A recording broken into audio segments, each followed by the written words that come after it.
Duel Review is brought to you by NexusDigitalComics.com. On today's Duel Review, it's Hugo. I'm RJ. And I'm Nick. Let's get to it.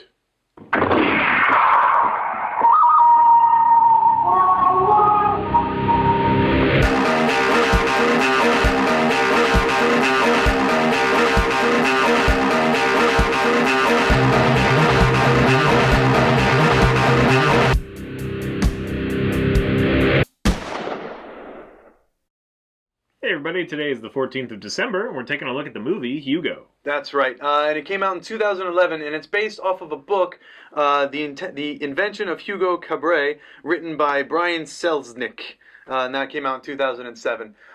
This one was directed by Martin Scorsese, and This one was directed by Martin Scorsese, and it was just very interesting. I enjoyed it very much. It is kind of, I think you said it was like a kid Scorsese film. Well, yeah, I mean, it's not a typical Scorsese thing. Yeah. And I think that he definitely, it's an ode, it ends up being an ode to a very early filmmaker in a lot of ways. And I think that might have been why he was drawn in. But having said that, he did a really great job. I do think that the story could have been a little bit better, and some of the performances could have been capitalized. Sacha Baron Cohen's in it, yes, and he's just kind of a bit part. Although I like that. I thought he did a great job for the bit part. It feels so much like a movie that I would have adored as a kid. So anyway. All right, so the book, The Invention of Hugo Cabret, is actually... It's based on real events. There's two main characters. You have Hugo, the little boy who lives in the train station and moves around in the walls, fixing up all the clocks in the train station, because that's. We should mention it's 1930s, right? Yes, this is set in like 1930s Paris. Beautiful watch. Yes, and it's just amazing. And then the other main character is the toy maker, the elderly toy maker, played by Ben Kingsley. His name is George Méliès. I don't know how to say it. He's an actual filmmaker from the past who, in our reality he is, who a lot of the events that happen in the movie/book happened in his life. So It is an ode to him. It's Méliès. Méliès, thank you. He is one that we studied in film school. He did some of the first camera tricks where you'll have somebody and then he'd stop the film and they'd leave and he'd do a puff of smoke and then start the film again. So it looked like they just disappeared. And this was back, the first films, it was like, oh, the train's going to hit us, kind of thing. And it progressed to now he's doing these tricks where it's like, oh, you disappeared. How did you do that? Kind of thing. And it was really a big deal back then. Now, now it's also very odd. Like he has guys in lobster suits. It's very theatrical, the way it's done. But they're very iconic shots, like the space shuttle in the moon's eye kind of thing. And it was just one of those things that he really pushed the envelope and did a lot of creative stuff that he really should get great credit for. And I think that's part of why Scorsese wanted to do this, because he was really the pioneer of that stuff. Anyway. Yeah. So yes, it follows Hugo and Méliès. It's yay, really. Méliès. I don't know. I didn't go to film school.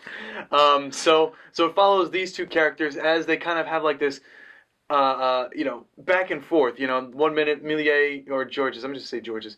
Georges doesn't like the little boy, and other times he does, and he sees a lot in the boy that he had when he was a kid, and he's trying to forget his past. So there's a lot of stuff going on.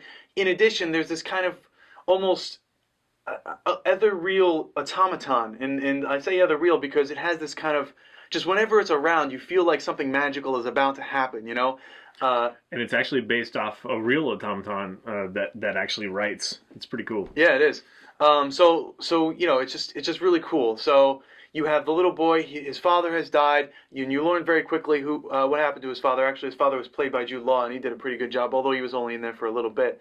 You have the automaton that his father was working on with Hugo, and Hugo finally comes around to fixing it using the toy maker's parts, because he sits there and he steals like little toys that the toy maker had to fix this this robot or automaton, to see if the automaton can give him a message from his father, like the final thing that his father would have said if he could before he died. So it's just an endearing story of Hugo, but it's also very loving in just I don't know how to say that. Everything about this, like even the background characters, each have like a little story that kind of ties into everything, and that's nice. You have the inspector who's in love with the flower girl, but he's kind of feels self confident because he has this limp leg. You have the owner of the tea shop, or I don't know if she was the owner of the tea shop or just someone who frequented the tea No, shop. I'm sure she was the owner. Yeah. Yeah, and the other guy, and just And he was a patron. And they have 2 dogs.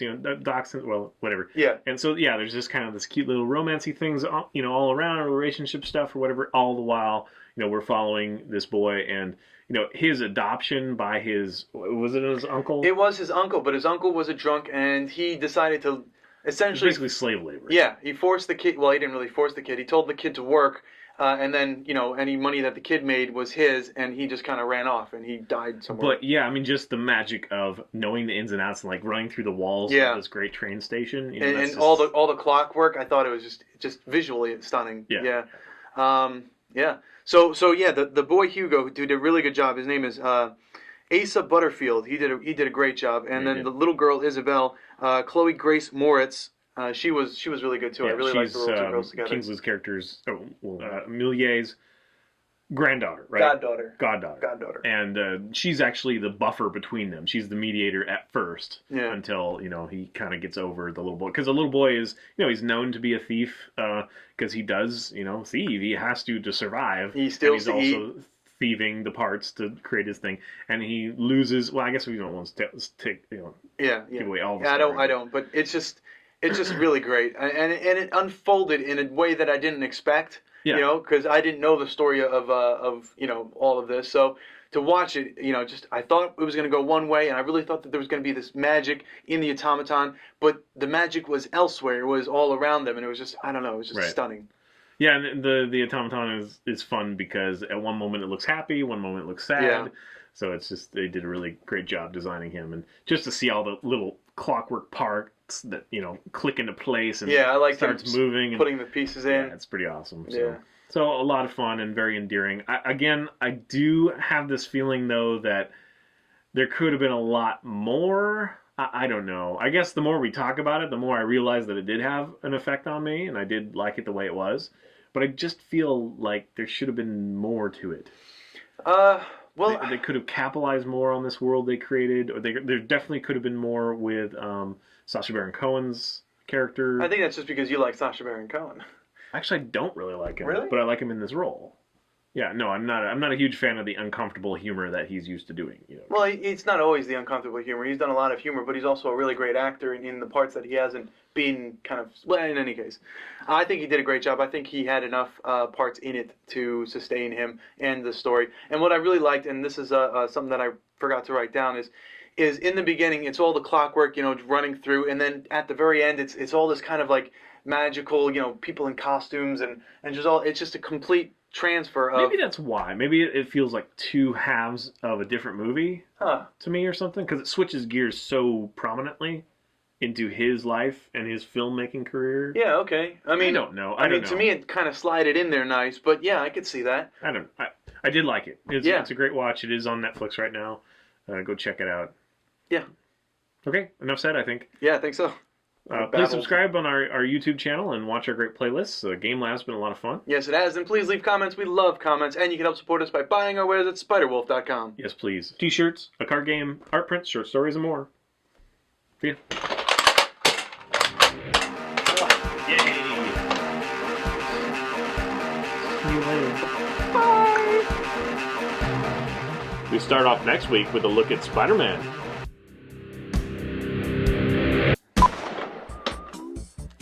On today's Duel review, it's Hugo. I'm RJ. And I'm Nick. Let's get to it. I was totally not ready. Want to do it again? Yes. And you can help support us by buying our wares at spiderwolf.com. Yes, please. T-shirts, card game, art shirt. Art shirt. Yes, please. Yes, please. T-shirts, card game, art prints, short stories. Do you want to start from the top? No, it's fine. Yes, please. T-shirts, card game, art prints, short stories, and more. What the fuck is wrong with me? I think it's because I'm doing a card game now instead of card games. I babbled a lot. You want to do it again? Do you? I don't know. We could. We have time if you want to.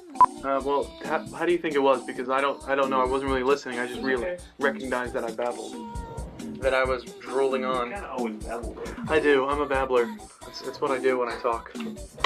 I just keep saying stuff until someone tells me to shut up. You want to do it again, or what? I'm asking you. You have a circle on your head. That's because I just... Oh. What the hell? Yeah.